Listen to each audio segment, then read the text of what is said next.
Top Gun, the world's newest and fastest roller coaster here at Great America in Santa Clara, California. Its sheer speed and power makes your heart beat a lot faster. But also here in Santa Clara, just across the road there, is the Intel Corporation, where they're making the Pentium microprocessor. Its sheer speed and power will make your computer beat a lot faster. Today we'll take a look at the ups and downs of the new Pentium PCs on this edition of the Computer Chronicles.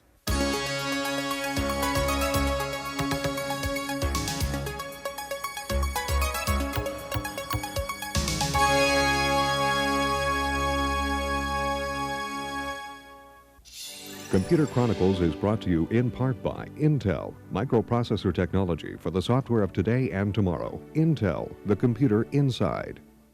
Additional funding is provided by the Software Publishers Association, providers of educational materials to help manage software. Don't copy that floppy.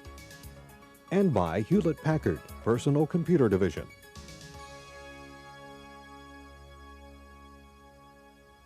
Welcome to the Computer Chronicles. I'm Stuart Chaffee, and with me today is Ken Lowe, Principal Microcomponents Analyst with Dataquest, and you specialize in this chip stuff, Ken. And first of all, show us the Intel Pentium chip. Well, this is the latest generation of x86 compatible chips off the line for Intel. It comes off the line with 3.1 million transistors in it, compared to 1.2 million in the 46 generation. Almost 3 times as many. Almost 3 times as many. It comes out with 64-bit data bus versus a 32-bit data bus, twice as many data bits. And the performance is about 2x the 46 generation. The question I have for you, Ken, is it worth my spending the money to go out and buy a Pentium PC now? Will I get enough return? Well, it really depends. If you're using the type of software that is giving you performance constraints, you're waiting for it to update the screen, it'd be a good idea to take a look at a Pentium system. The premiums are only about $500 at the low end compared to a 46 high-end system. But at the same time, if you're thinking of on a whim, should we go out, upgrade the system, prepare for next generation, prices will probably get better next year, availability get more widespread, and I think we're looking at a widening of the available models as we move into the future. Is this a different sort of competitive environment now? We hear about the Power PC coming out, the Alpha chip coming out. Is it no longer just an Intel world? Well, it is true that in the next several years we're going to see increased competition from alternate architectures.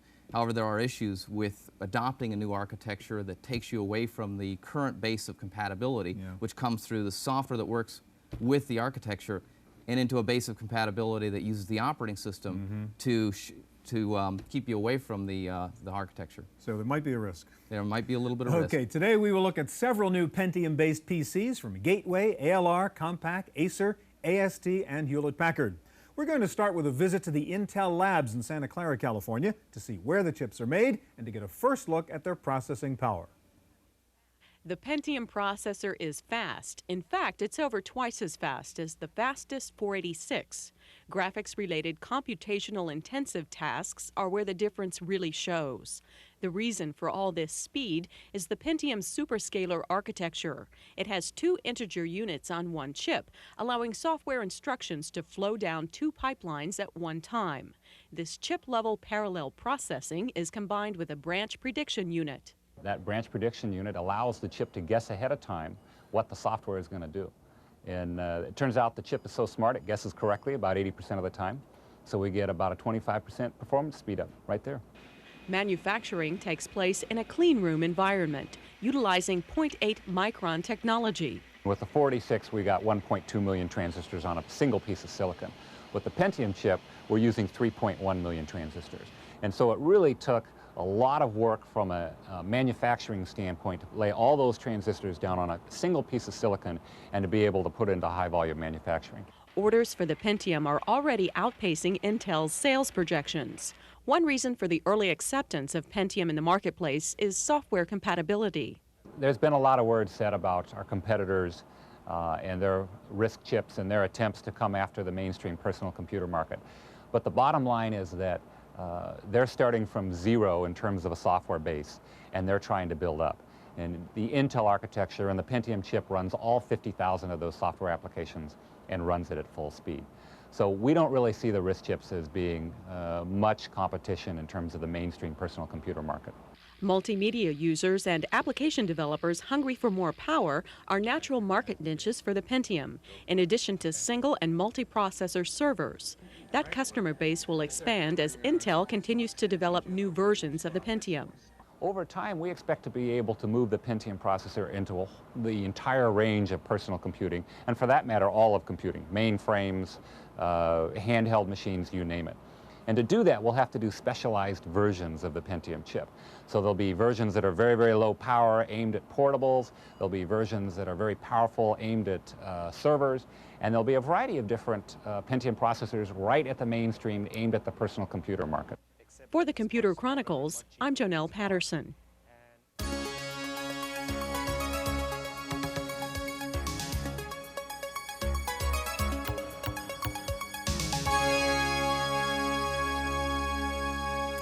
If you want to put a Pentium PC on your desk right now, you can get a Gateway 2000 for under $4,000. Here to show us how the Gateway 2000 Pentium PC works is Russ Graham of Gateway 2000. Russ, first of all, what about the price? I know the one we're going to look at now is about $3,900. How cheap can you get into a Pentium PC right now? The lowest price product we have right now is $29.95. It's a fully configured system with 8 megabytes of memory, 424 meg hard drive, 256K cache, 2x CD-ROM, sound card, etc. $2,900. Correct. Okay, the one we have here is about $4,000. And first of all, let's go through, and I know you just have a preset demo here because there's so many different things we could do.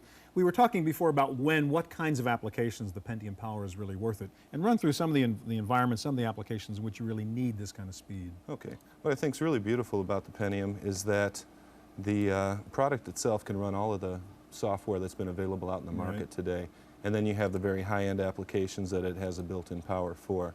So for things such as 3D modeling, CAD type of work, we've got Photoshop and photo editing, where you can take pictures that are digitized, manipulate them, change them. So anything that's really computation processing intensive, like graphics work, obviously. Right. And the 32-bit operating environments of the future, where they're very graphic orientated, where they're very, like you said, computational orientated. The Pentium will really be able to tap into the ability to run those. Okay, now on your Gateway Pentium machine, obviously the chip is just one part of the process. I mean, to really get good performance, you've got to do a lot more inside there besides just replace the CPU. What else is in this Gateway that gives you that kind of fast performance? I think one of the most exciting things is the local bus video that we have in there. It's based on the PCI standard. You can put hard drives on that local bus, you can put video, network cards, etc. That's what really increases the speed. So instead of going out to the ISA bus, you're doing it locally with the memory and the CPU subsystem. The 64-bit data bus that goes from the CPU over to the memory is extremely fast and allows you to write information and get information from memory, compute it quickly, and spit it out. So you're saying you really do take advantage of the 64-bit processor now? Absolutely. Even though there's not a lot of software that's really taking advantage. Well, it's for the memory subsystem, so it definitely takes advantage of it. So you're still moving data a lot faster inside the machine. Absolutely. How about a quick tour? This is a tower model, the P560 we're looking at. And just show us the configuration here. Well, the configuration of this machine, it's the 3995 machine, has 16 megabytes of memory, 256K of cache, has a 528 megabyte hard drive, has a 16-bit sound card, 2x CD-ROM, the 17-inch crystal scan monitor. Okay, and again, asking the question I asked Ken at the very beginning, I guess you're selling computers, so I guess I know the answer. But really, is this the right time to go buy one of these things? Prices are clearly going to come down a little bit when there's a greater supply of Pentium chips around. I think one of the exciting things about the Pentium is, unlike previous processors that were very high priced when they first came out, this has been putting a lot of pressure down on the standard products out there right now. So I think it is a pretty good time to buy it, but it definitely depends upon your applications. The more intensive your application is, or the more applications you're doing simultaneously, the better results you're going to get from a Pentium product. Russ, thank you very much. All right, thank you. All right, one of the potential problems with a chip that has over 3 million transistors on it is heat generation. We visited the PC Week labs to find out about the heat problem, and here's that report. PC Week Labs has run extensive tests on all of the existing Pentium-based hardware. They discovered that heat generation was a problem during beta testing, but since the addition of cooling fans, Lab Director Jim Louderback says all the systems are performing quite well. They've got cooling fins on them, kind of like a Cadillac. 3 or 4 different fans. There's one machine, the HP back here, actually has the cooling fins, and then it has a fan sitting on top of the cooling fins, a tiny little fan. So the designs on the server seem to be pretty well done, and they have to be. You know, 3 or 4 fans are pretty much de rigueur with all the hardware that's inside of them. A fan card is a must-have for a Pentium upgrade, but the PC Week testers say you're probably better off buying a Pentium system outright. The Pentium requires much more air going over it because it's a much hotter chip than the 46. If the system isn't built correctly, you put a Pentium in and it heats up the system and your system dies. Probably not a good idea. Louderback says most people don't need all of Pentium's power on the desktop, but servers are another story. The HP Net server that I have behind me actually has been the best uniprocessor Pentium performer that we've seen. It did incredibly well on our SQL Server results running under NetWare, running as an NLM, because it's got a very fast channel, a very fast I/O, and it's got a very good disk controller that hooks up to multiple different disks. So that's a good box. They're all good boxes, and the multiprocessor ones are more expensive, but when you need the power, even a single Pentium isn't going to do it, so throw 3, 4, 5 Pentiums at it. Evaluations have been done on virtually all of the Pentium systems available. However, the lab is waiting for IBM to release its microchannel production line.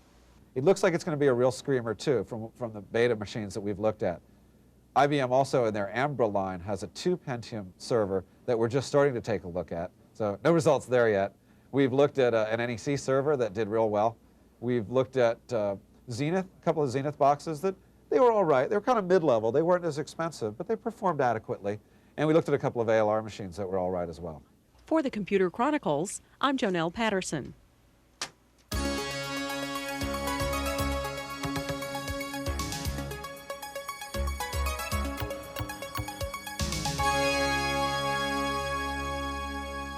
One of the expected benefits of a Pentium-based machine is improved network performance. So here to show us Pentium power in a client machine and a server is Steve Brejo of ALR.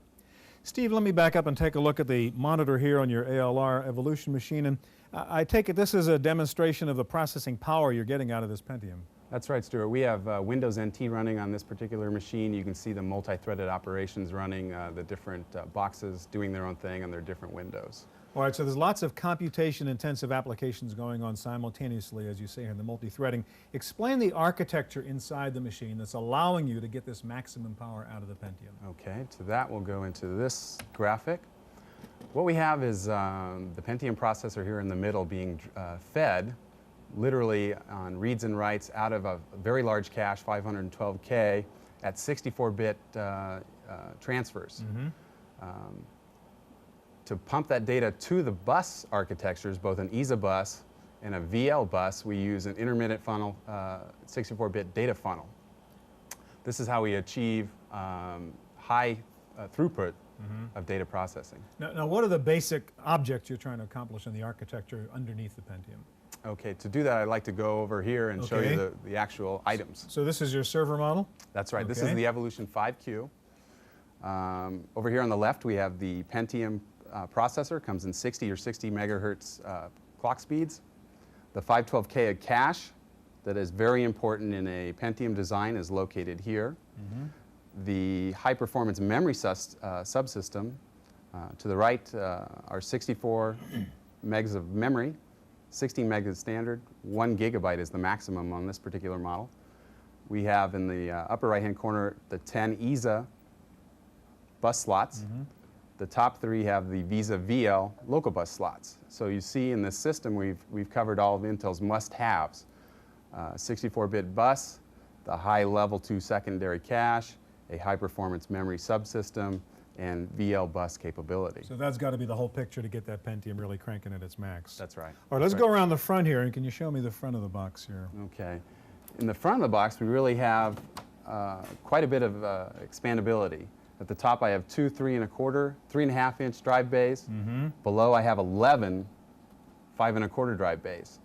Here, I've configured the system with a CD-ROM, a tape backup, and a number of removable SCSI drives. So these are removable drives, which we can crank out here. That's right. These are hot swappable in a SCSI environment. Right. All right. What's the price story on these things? Say, let's start over here with getting this little guy over here to get me a Pentium box, a basic one. Our entry-level models start at $24.95 for a base model. Most of our users and our resellers will configure our equipment to their specifications. A fully configured model like the one you see in front of you is about $34.95. Steve, you've been selling these for a couple of months now. Who is buying Pentium machines? What kind of users are out there making this investment? Recently we did a customer survey and asked a lot of our users, what have you configured your Pentiums with? What types of applications are you running? We're finding interesting applications like neural networks, artificial intelligence, satellite tracking, obviously high-end CAD, they're getting the network performance. Financial analysis and those types of things. Sure, the thing that's really taken the computational power. That's right. All right, thank you very much. Coming up next, we'll run some benchmark tests with a Pentium PC up against a 486, so don't go away.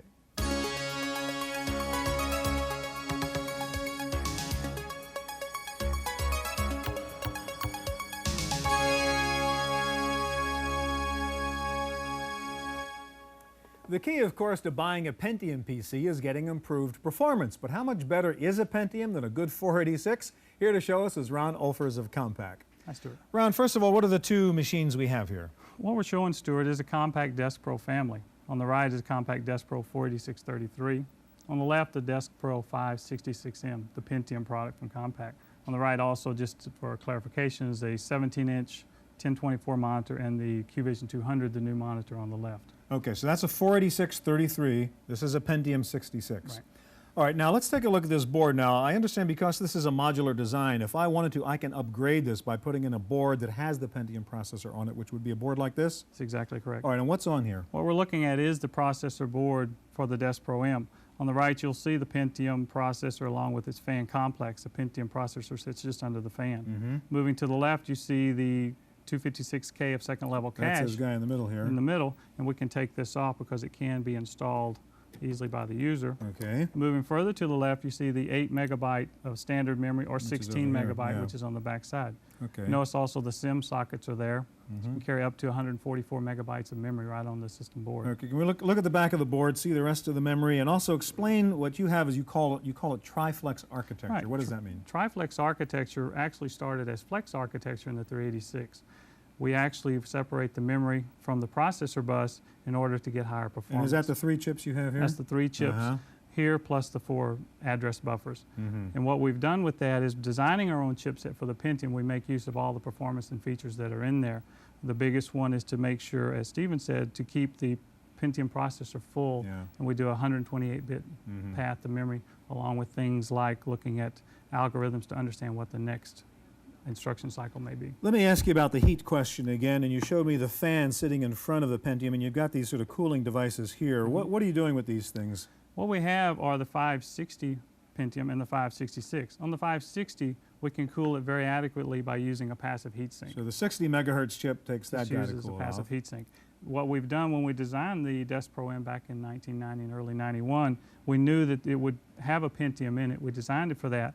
So we had the airflow actually coming around the outside of the computer and to make sure that it cools it. When the 66 megahertz, we actually go ahead and put the extra fan just for that extra margin of safety. Yeah. All right, can we go run our little benchmark test here and maybe get this guy out of the way? And what are we going to run? What's the test going to be? What we're going to run, we're not going to show Windows NT. We actually have Windows 3.1 on both machines because we want to make sure that you can understand and get a basis for where you might be today and where you can go just by upgrading a processor. So even in the Windows 3.1 environment, we're still going to see the benefits of using a Pentium? Sure, I think you'll see if you Okay, so we're ready to run PowerPoint? Ready, set, go? What we're showing is a PowerPoint demo. It's a demo that I'm sure a lot of your viewers have seen. And you'll see on the left side that with this Pentium processor board, it just runs a lot faster. How much is a lot faster? Actually, almost 3 times as fast when you compare to 48633. It's important also to note that with Windows 3.1 or with PowerPoint, where the way we're showing it, it's not Pentium-aware code. This is straight MS-DOS type So code. the as you would run software through. doesn't know, it's not ready for the Pentium, but That's it's taking exactly right. advantage of the way you're quickly moving data nevertheless. Compatibility is real key. And it And assumes obviously it's the a 46. Pentium's already done, And he's already done, and we're going to wait for just a minute. and our 4633 is still cranking along. Which is still I remember the days when we were doing the 46 versus the 386, and the 486 was done, and we're waiting, did the same sort and of it goes on and on and on. And we made really a huge leap forward in performance to be Yeah. able to go the upgradability to that. You guys are out there actually selling these Pentium machines now, and I take it the users are the guys who are really into graphics, into computation-intensive kind of applications? That's true. If you are using graphics as part of your job and as part of what you're doing, clearly you'll want to have the most performance if you're doing a mission-critical application or your results are very timely for the corporation. Can we take a look at a CAD demonstration, which I assume me CAD is a classic area in which you really need Get out that of speed? this. And if we just type CAD, and again, this will hit the enter key. Okay, Oh, ready, one get second. set, go. Go. And what we have here is AutoCAD Release 12 for DOS. And AutoCAD Release 12 for DOS is, again, not Pentium aware. We're running just straight code to make sure that you can understand where you would be with a 4633 and where you could go just with this new processor board. So taking a look at this CAD program here, obviously we're whizzing away here on the... It's a pretty complex drawing. We're on the regenerating the Pentium. drawing. We're working with the hidden lines and shading at things that are very compute intensive to really isolate the processor to let you see just what the differences are in the processor itself. And in this CAD environment, we still about 3x performance here between the We're two? again right Uh-huh. at 3 times the Yeah. performance of a 4633. And well, this guy's done obviously he's a done, lot and we're gonna faster than the continue here. 46. All right, final question, again about this upgrade question. How much would it cost me to use this board and upgrade my 4633 to get to Pentium 66 versus just buying a new machine? To go to the new Pentium processor board would be under $2,000. And you would have everything that you would need then to go to the full Pentium power. And how much would it cost me to buy the 566? Current price on the 566 is a $49.99. Okay, so this is big savings. A big savings. Ron, thank you very much. That is our look at Pentium PCs. Stay tuned now for this week's computer news on Random Access.